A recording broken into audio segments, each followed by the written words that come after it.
Hello, in this video we're gonna check if there's a fingerprint scanner on iPhone 15 Pro.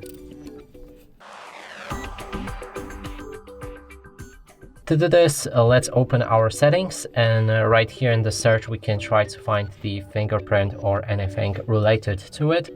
So when we enter finger, sadly there's nothing, and another way we can try to find the fingerprint sensor is by going through the password settings on this device, and here we have the Face ID and the passcode, but sadly there's nothing like fingerprint scanner on this device, and I would say and confirm that this device doesn't have it. And that's it for this video. Hope you like it. Please consider subscribing to our channel, leave a like and a comment below.